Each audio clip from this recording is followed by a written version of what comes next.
condom. Hey, what's up everybody? Zaya from CarNewba Detailing here, and welcome to yet another episode of the CarNewba Detailing Podcast. Thank you so much for joining us if you are a returning viewer or listener, and if you're new to the podcast or the YouTube channel, make sure to follow, like, and subscribe for more future awesome detailing content. So let's go ahead and jump straight into what we're going to be talking about today, and that is going to be packaging and pricing. Now, over the past few weeks, a lot of people have been messaging me on Instagram, emailing me, Facebook messages, and things of that nature on packaging and pricing. So I might as well go ahead and make a podcast and a video about it, and that's exactly what we're going to do today. So I guess the first thing that a lot of people have an issue with is, where do I start? And I want to ask you guys this: if you are starting a mobile detailing company or a car detailing company or anything of that nature, you got to ask yourself, what is your mission? What are you trying to do? What customer segment are you trying to chase after? What's your target market? What need are you trying to fulfill at the end of the day in your community? These are all things that you have to go ahead and take in consideration. So, for example, mobile detailing. What's so great about mobile detailing? The convenience aspect of it. But then again, you also have to ask yourself, what type of mobile detailing services are you trying to provide? Are you just going to be that car wash guy or girl that just goes around doing 3, 4, 5, 6 vehicles a day, doing maintenance washes and things of that nature? Or are you going to be providing mobile correction services, ceramic coatings, and things of that nature, depending on your climate and weather at the time of your location? These are all things you have to take in consideration. When I started CarNewba Detailing, I knew that convenience is one of my main priorities, and that's why I started off mobile. And also, I thought it was the best thing to do because it does have less overhead compared to a shop operation. So I did jump into the mobile detailing aspect, and a lot of people underestimate the importance of convenience nowadays, guys. You guys got to really pay attention to convenience, not only for your services, but also the way people book their services, whether it be via phone, text message, online. I provide all those options. Customers can contact me via text message, email, over the phone, or even book an appointment consultation online as well. So I really make sure that everything is convenient from the time that my customer sees my branding and image and logo and website all the way to the service, and even after that, making sure to do follow-up phone calls with them, answer any questions that they provide during that time, and all that good stuff as well. So convenience is a big thing, guys. And if you are mobile, that's something that you really, really need to push when it comes to your services. But all the other mobile detailers have that as well. So what's a unique value proposition that you guys can provide to your customers that make you stand out from everyone else? And that's something I want you guys to think about. I'm going to do a follow-up video on that as well later down the line. But go ahead, brainstorm a little bit. What makes you, your business, and your services different from every single other mobile detailer in your market? And you can't just say, well, I provide this and that. Well, if you think your unique value proposition is something that another person can replicate, it's not very unique. So keep that in mind as well. Okay. Like, let's say unique value proposition, example 1, my services are eco-friendly. What? At any day and at any time, your competition can go ahead and become eco-friendly as well. So that's a perfect example on how that is not a good, unique value proposition. So please pay attention to that. But let's go ahead and jump. After you figure out exactly what you want to provide, the value you want to provide to your community, are you going to be a high-end detailer? Are you going to be a mid-range? Are you going to be a car wash type of guy? And there's nothing wrong with any of those categories. They're just different types of categories. And some do all, and some do just certain aspects of detailing, such as paint correction specialists and things like that. I personally provide pretty much all services. Sorry, I can't talk right now. Services, except for just a regular wash service, unless the vehicle has been ceramic coated by me and only me, and a service only by me. That's the only time I offer a wash service, and my wash services aren't cheap. Typically in my area, a typical wash goes for around $40 to $45. I don't know how people make a living off of that, but for my maintenance wash on ceramic coated vehicles for a small coupe or sedan starts anywhere between $60 to $80, depending on the condition of the vehicle at the time, and that is just for a basic wash. Just to give you an example, okay? I don't do them very often. Typically, what happens is customers get their vehicles ceramic coated. I educate them to the best of my ability, but human laziness kicks in and they kind of go to the automatic car wash and things of that nature, which is very typical. But again, you do have to do your best to go ahead and educate your customers and clientele after they get their vehicle serviced by you, the importance of not taking it to an automatic car wash. Not to say that I don't have customers that I still do maintenance services for. I do have plenty.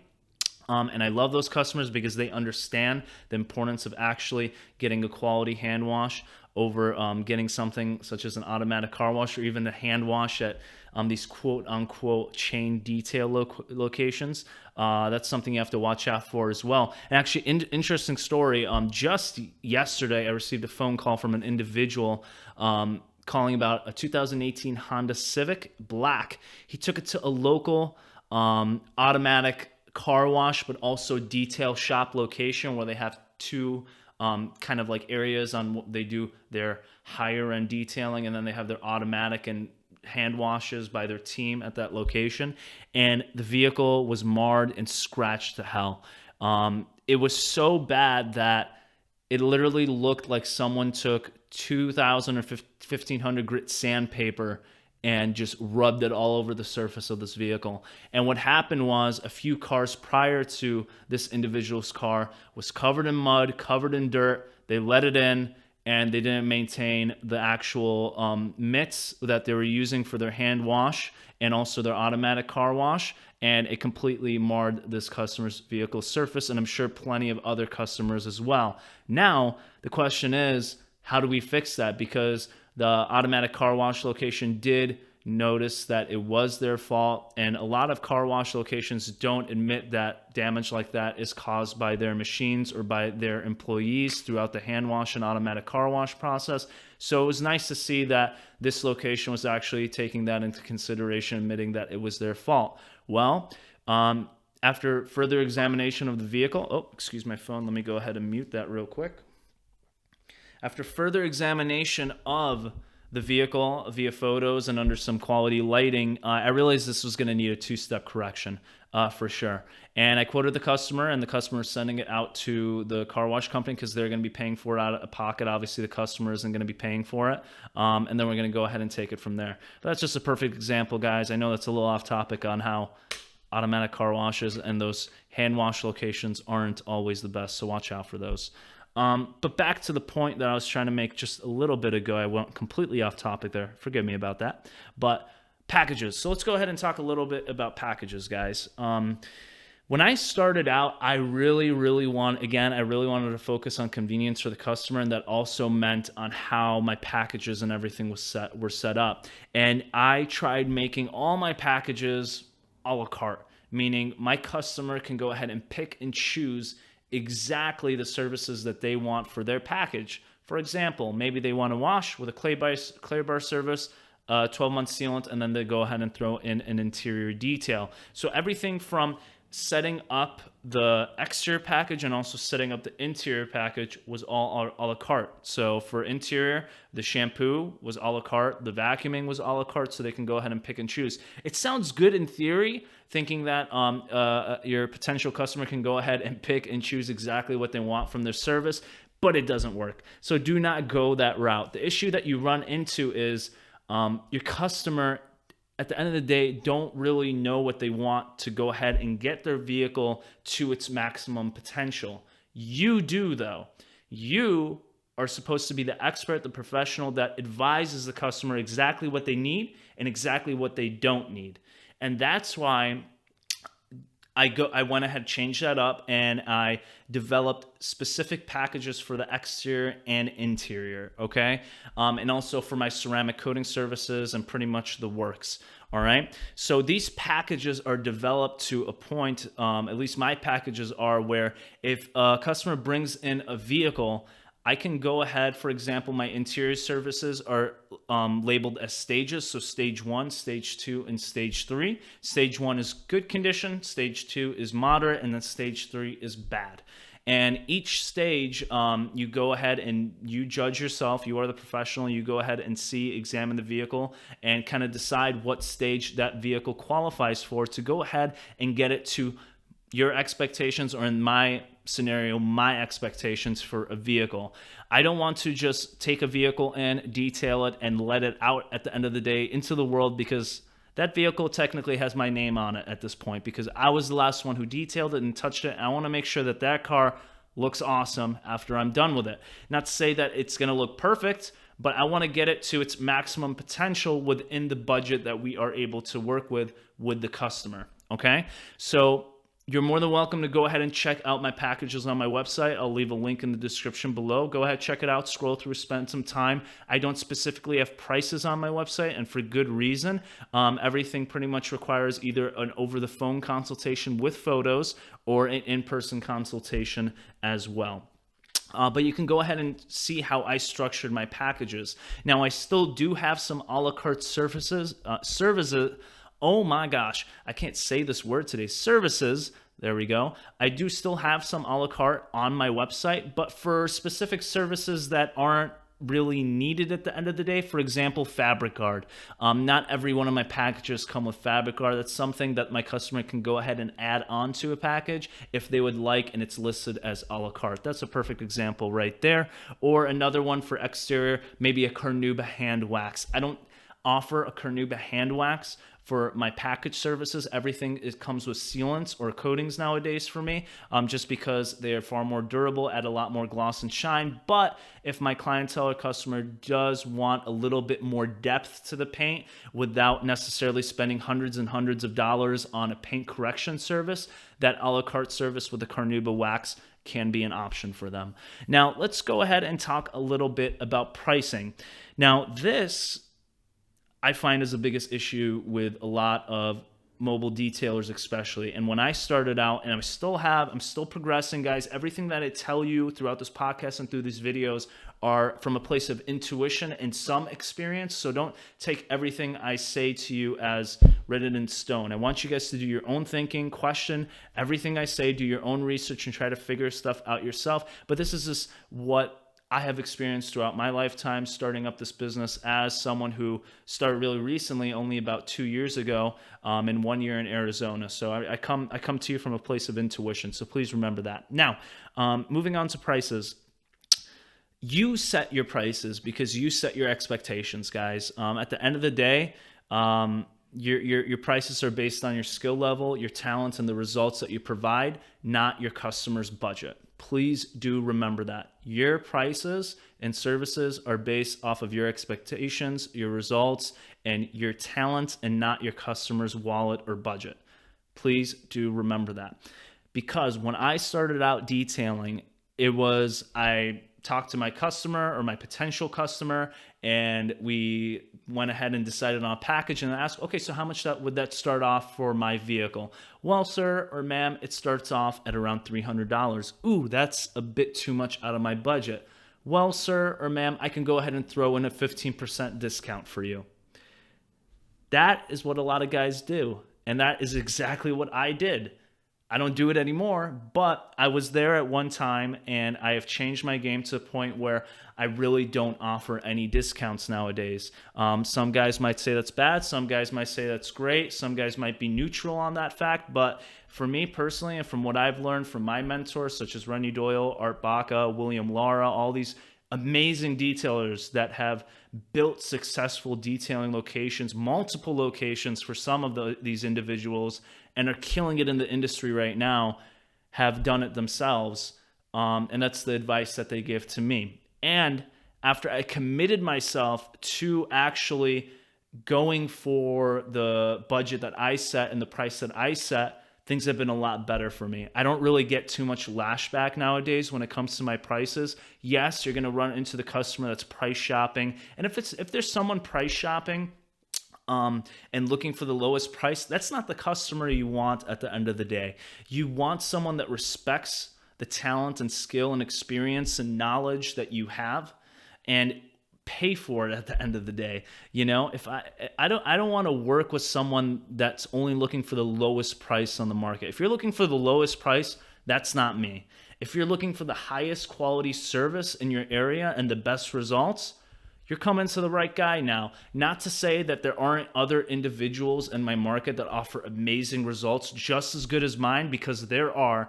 I'm never going to tell you guys that I'm the highest skilled or qualified or best results kind of guy on the market, but you have to, at the end of the day, believe in yourself to the point of that nature in order to succeed, guys. You really have to have some confidence in yourself, and that's the confidence that I'm trying to portray in myself. But there are individuals, guys, in my local market that kick ass out there. I follow them on Instagram. We talk one-to-one. We're friends. We're companions. We're not competition at the end of the day, because there are millions and millions and millions of cars out there, and there's only so many quality detailers. All right, so keep that in mind. There's more than enough cars to go around for everyone. So don't get into competition with people. Be friends, be companions, help each other out, help the community, help the industry, and kick ass. All right, but back to the prices, guys.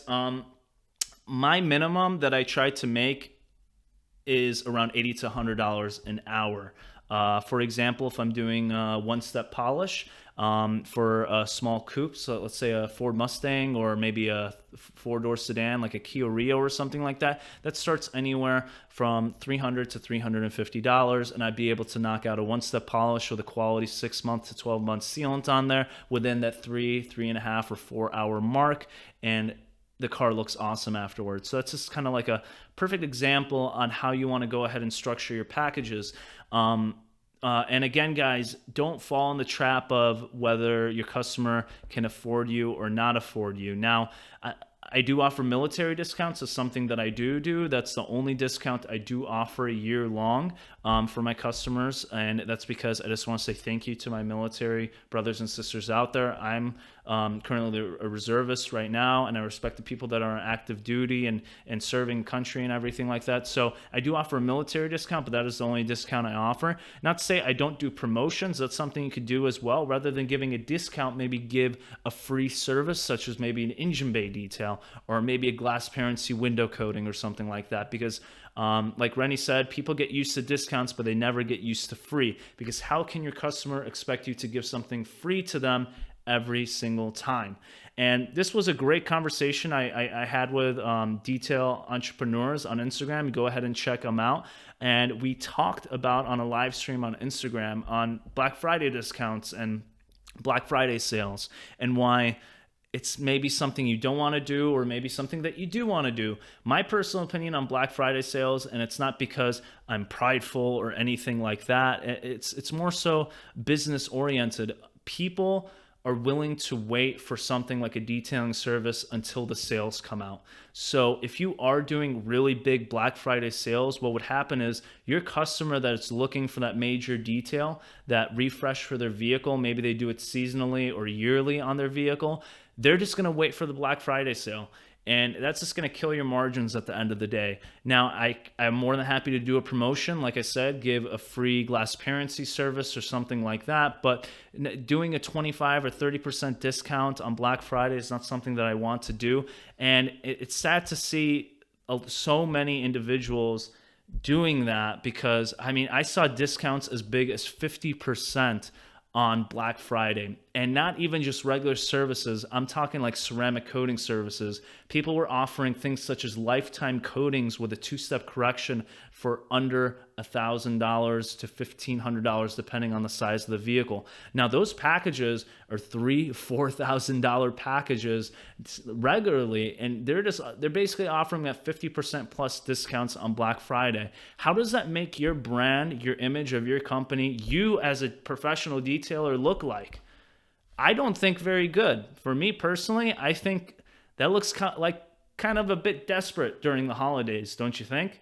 If you see a detailer just slashing the prices so dramatically for Black Friday, I get 10, 15, 20% off of your services, but up to 40, 50, 60% off of your ceramic coating services, that's not something that I'm personally into, but it is something that you should think about and see if doing discounts, doing sales are beneficial for you at the end of the day. For me personally, and the people that I'm working with right now, it's just not beneficial for me.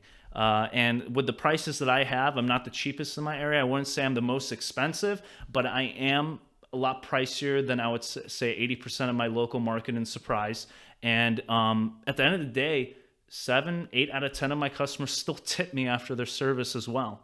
So it just goes to show that the people that you find and you want to work with are the ones that respect you, the services that you provide, and the effort that you put into your services as well. All right.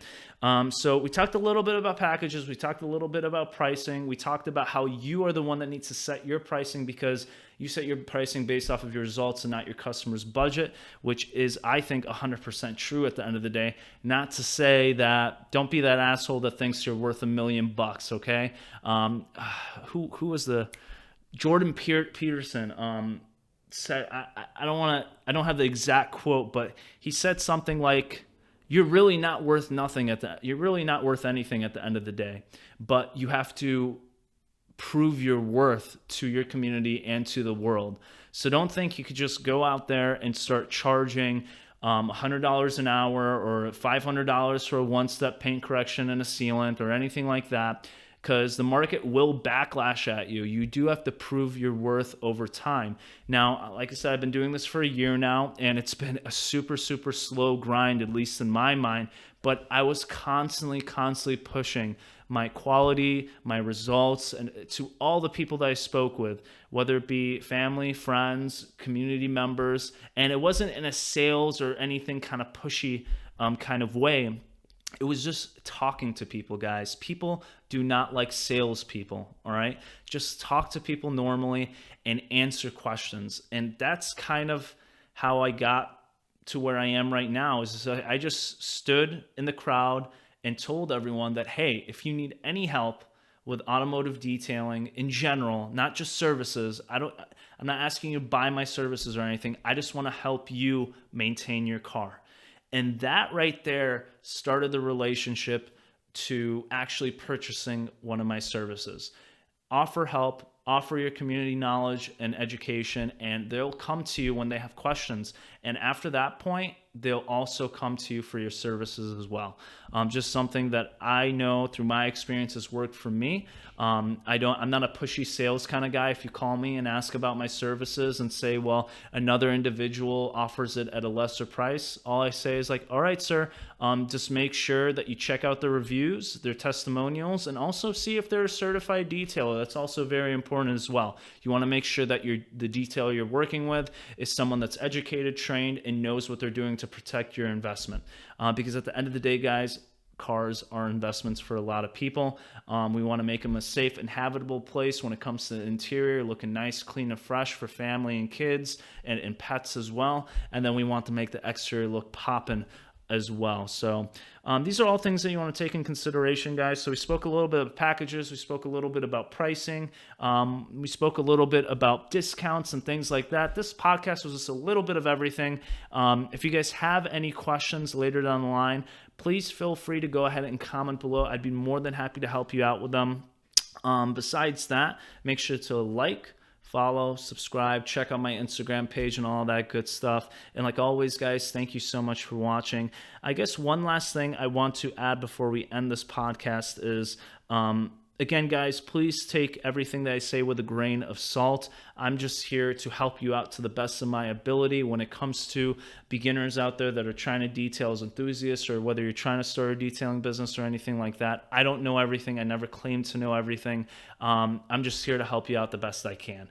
All the knowledge that I provide you is not just from my own experience, but it's from other people's experiences and other people's wisdom. I've been lucky and blessed enough to talk to people throughout the industry that have made it what it is today. And that's really important to me. And I understand a lot of you guys don't have that opportunity. A lot of you guys maybe don't have the money to invest in those type of opportunities right now, but it doesn't mean that you can't benefit from someone else's experiences with those opportunities. And that's exactly, again, guys, I go to Mobile Tech, I go to SEMA, I go to these events, I go to these trainings. It's not just for me, it's for you guys as well. I want to help you guys out to the best of my ability. So thank you so much for watching, guys. I really hope you enjoyed it. Like always, leave a review, follow, like, subscribe, and have a great rest of the day, okay? Thank you so much.